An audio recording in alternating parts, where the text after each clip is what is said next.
Now at 5, an anniversary for a program matching local veterans with canines. We'll explain how it works.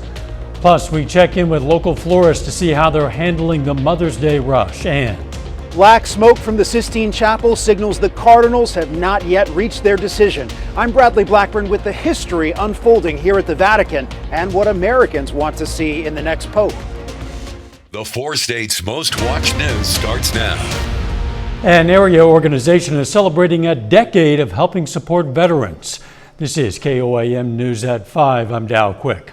Heartland Canines for Veterans is a nonprofit that helps train and match service dogs to assist with things such as PTSD, anxiety, or mobility issues. Based in Neosho, they focus on helping veterans right here in the 4 states, but they've assisted people in 12 different states. Since it started, the nonprofit has helped pair 46 service dogs with veterans in need. To have family members actually come up to us and say, thank you for giving me my father back, thank you for giving me my wife back, or my husband or girlfriend. That's where the real change is, to see these veterans be able to re-engage in public again, to be able to reintegrate into society is beyond measure. For us, it's definitely why we come in and do what we do every single day.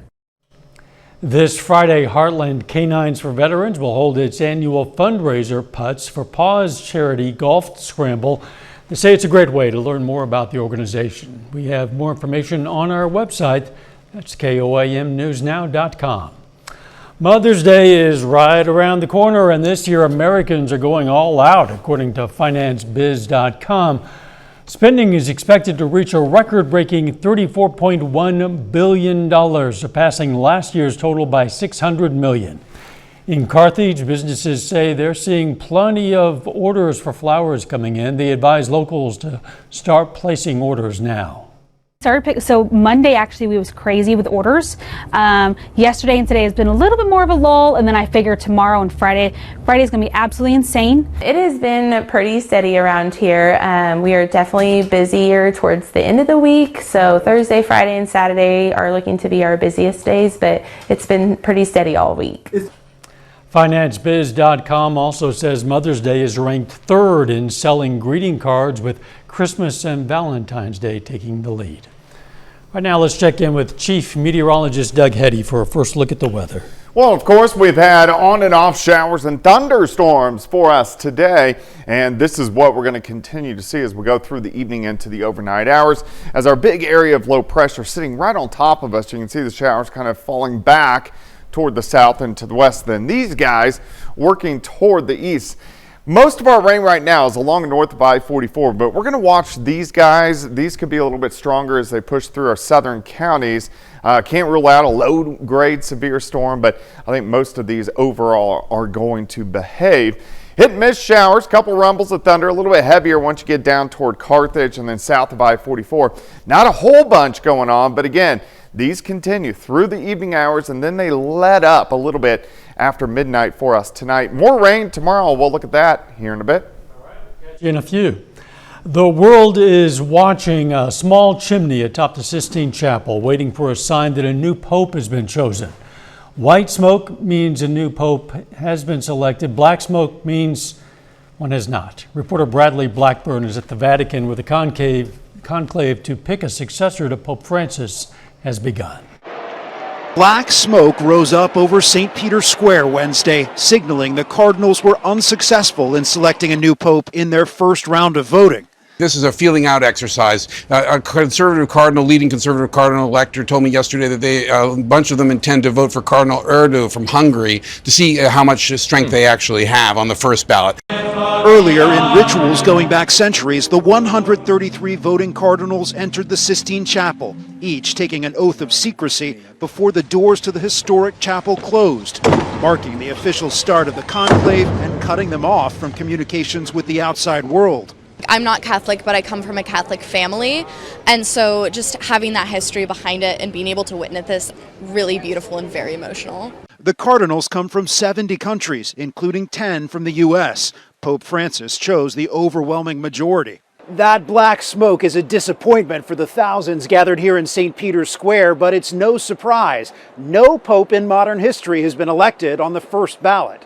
A new CBS News poll shows more than a third of U.S. Catholics hope the next pontiff will be more conservative than Pope Francis, while 21% want someone more progressive. What are you hoping for in a new pope?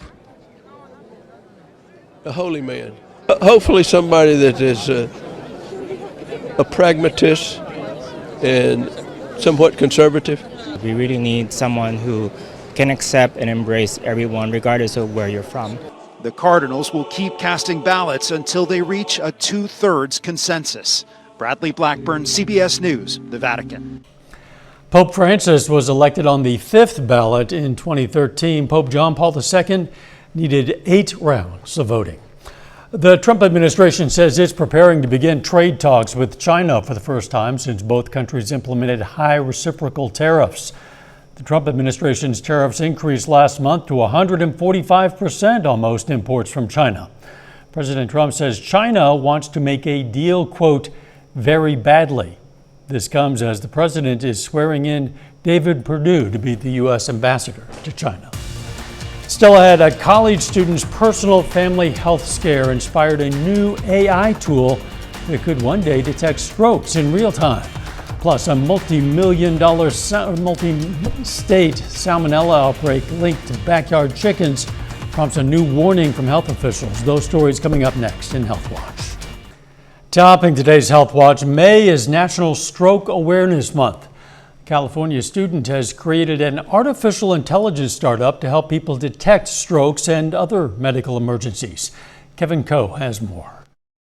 For Ajmita Kumar, college has been about discovering the world and herself. This is the product of 2 years of really working at it and becoming, a representative of my vision and my idea. That idea started with her dad, who told Kumar about her grandfather's history of strokes. I grew up knowing that strokes were a very dangerous part of my family history. But in 2021, when half my dad's face started drooping, he didn't go to the hospital either. Her dad was okay, but Kumar was shaken up. The health scare happened while she was studying electrical engineering and computer science at Berkeley. She wondered, how could she help her dad, living in Southern California, if he were to show symptoms of stroke again? It occurred to us, we could use our skills as programmers to actually solve that problem. That's how she and her friend Erica thought of and created Code Blue AI. Cameras and microphones would detect signs of stroke, calling 911 when needed. This shows how it would be used in a Zoom call with a doctor. The idea is that people who are very high risk for stroke should be able to access this through their suite of devices. Code Blue AI would analyze speech and facial images every 30 seconds, monitoring for slurring or drooping. Patients do opt in, but they could be opening up privacy concerns they never thought about, according to Brandy Noneke, the founding director of the Citrus Policy Lab. I think it's great as long as people are opting in and they know what data is being collected, stored, and how it's used. In response to data privacy concerns, Kumar says the data is deleted as soon as the analysis is done. Our goal is just to make sure you're okay, right? Because we know what it's like. Code Blue is being tested in a 20-patient study at UCSF. Kevin Coe, CBS News. After more studies with more patients are complete, Kumar hopes it'll be ready by the summer of 2026. A salmonella outbreak has sickened at least 7 people across 6 states. The CDC says the outbreak is linked to backyard poultry and has spread to Missouri, Florida, Illinois, South Dakota, Utah, and Wisconsin. Health officials warn that even healthy-looking chickens can potentially carry the salmonella bacteria. And babies under the age of 1 who receive targeted coaching from their parents have greatly improved communication and cognitive development. A study by the Kennedy Krieger Institute had caregivers talk with infants as they played, narrating what they were doing and giving them verbal support and engagement. Those babies developed better social skills and improved nonverbal learning. And that is a look at today's health news. A little bit later, our Pet Vet on Call. Hi, I'm Dr. Eva Dudek from Parsons Pet Hospital. Coming up, we got some tips on how often to bathe your dog. Plus, we still have to deal with a few more showers and thunderstorms. We're going to look at that coming up. Well, of course, more showers, more thunderstorms outside for us today as we continue to deal with this upper level low across the region, which is spinning right on top of us, giving those at least periods of showers and thunderstorms. You can see that kind of counterclockwise spin across the region. We're going to have to deal with this for one more day, and then it will start to push out of the region. Showers, thunderstorms, northern counties lifting from south to north. You can see these guys west to east. We've had a lot of cold air funnels down toward Tulsa, and that is just because these storms are a little beefier. Cold air funnels kind of look scary, but rarely touch the ground. So we may have to deal with that this evening as these push into our southern counties. But if we go ahead and zoom in, you can see just kind of moderate rain from Nevada to Fort Scott. Picks up a little bit. Little cell just to the west of Carthage, Oronogo to Carthage. So pretty good little thunderstorm pushing through, and then not much in our southern counties. But rain chances, they stay up there. They're going to be scattered, so that's why the percentages are down. But still, those chances lasting all the way through the daytime hours on Thursday. So scattered thunderstorms continue next several hours. After 9 or 10 p.m. it kind of calms down. We'll still have some scattered showers in our northern counties. Here's about 3 o'clock in the morning. Once we get into the morning hours, 8 a.m., hit and miss showers, maybe a rumble or two of thunder, and then again, noon hour, hit and miss showers. We can go into the afternoon. Temperatures upper 60s to near 70, and we're still going to have those kind of hit and miss showers, but these start disappearing as we get into Thursday night, and by Friday morning a little bit cooler, backing down into lower 50s, but Friday afternoon looks great. Sunny skies, we're going to go into lower 70s for afternoon highs. So rainfall, we just kind of have to see where those heavier pockets kind of set up, and I'd say on average a lot of us picking up another 1/4 of an inch of rain. At least we haven't had to deal with super heavy amounts of rain outside. Nice shot, Indigo Sky Casino and Resort. Indigo is just outside of Seneca, Missouri. Most of us sitting low to mid 60s, a little bit cooler where we are seeing a little bit of rain. 57 in the morning, 65 by noon, high temp of 68 as we get into the afternoon hours. Let's go into your weekend. We know Friday is going to be good. Saturday, partly sunny, near 70 during the afternoon. Heading into Sunday, a lot more upper level clouds. You can see rain increasing down through parts of Arkansas. And then as we go into Monday, a few of these showers may rotate back in from the east. So we'll keep our eyes on that, but those would just be kind of random showers across the region. Severe threat, higher severe threat really starts to increase next week. We're going to say next Wednesday through Saturday across the region. Still a week away, but still something we want to watch. But of course, our storm system right now kind of sinks across the southern plains and then kind of heads back toward us. That's why we have to throw in those additional rain chances once again as we get into Monday. 68 on your Thursday, 69 on your Friday. Weekend looks great, low to mid 70s. Few pop-up storms Monday, and then thunderstorm chances increasing with our temperature increasing next week. Let's imagine a lot of people do like you and I do, and we look at that forecast and calculate when we can mow our lawn. Yeah. Got to figure it out. It's growing out there. Yes, it is. Thanks, Doug. Still ahead, a decision that will impact the cost of borrowing. The Federal Reserve is holding steady on interest rates. I'm Danya Backus with what's giving the central bank pause. Topping today's Consumer Watch, the Federal Reserve wrapped up its 2-day meeting, leaving key interest rates unchanged. Danya Backus has more.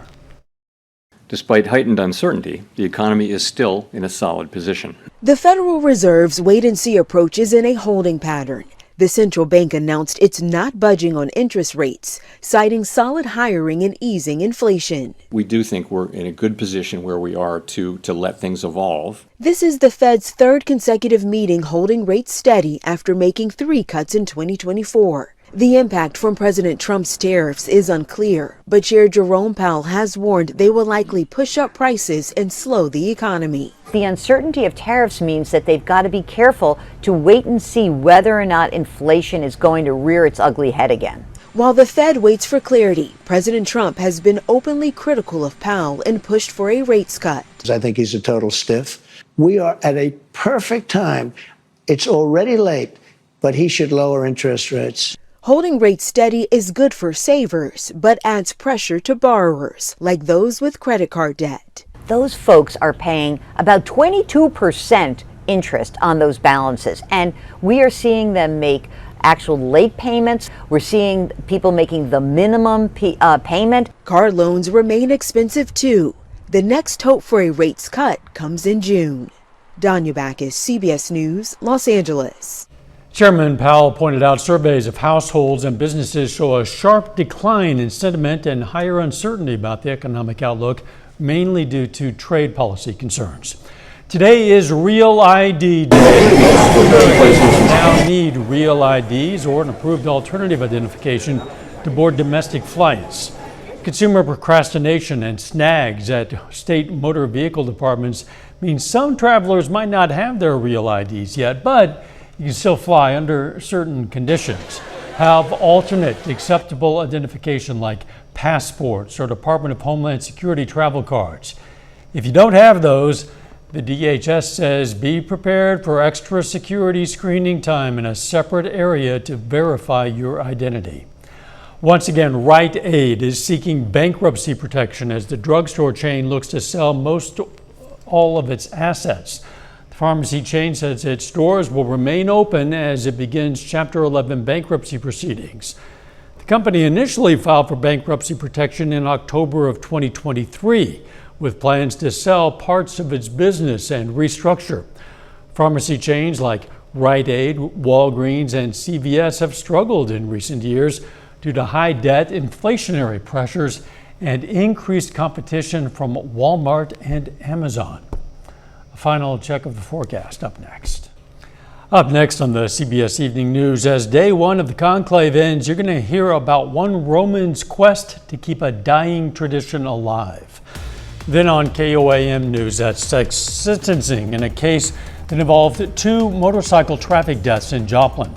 Plus, the latest on a proposal to disband the Joplin Special Road District. And MIAA baseball tournament begins today. We're going to have highlights from this afternoon's Missouri Southern game.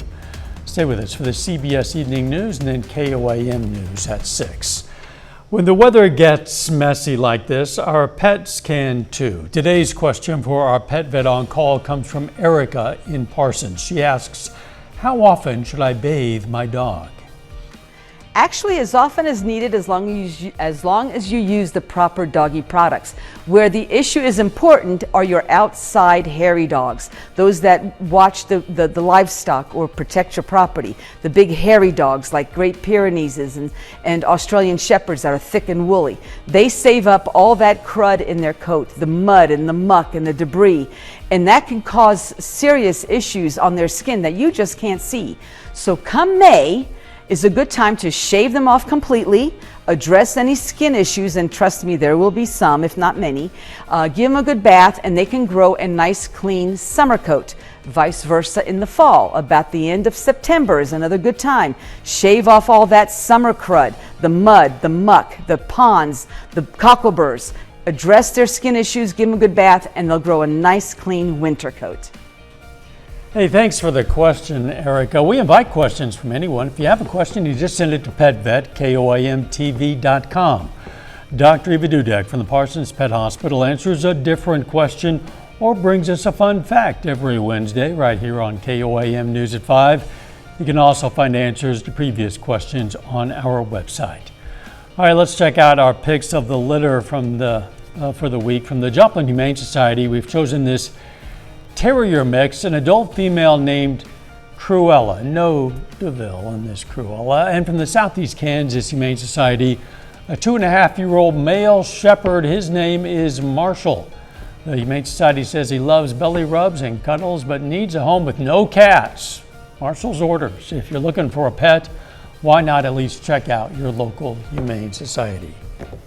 A bit messy out there for the cats and the dogs, right? Yeah, scattered showers and thunderstorms sticking around as we go through the evening hours, and then hit and miss showers once again on your Thursday, drying out Friday, heading into the weekend.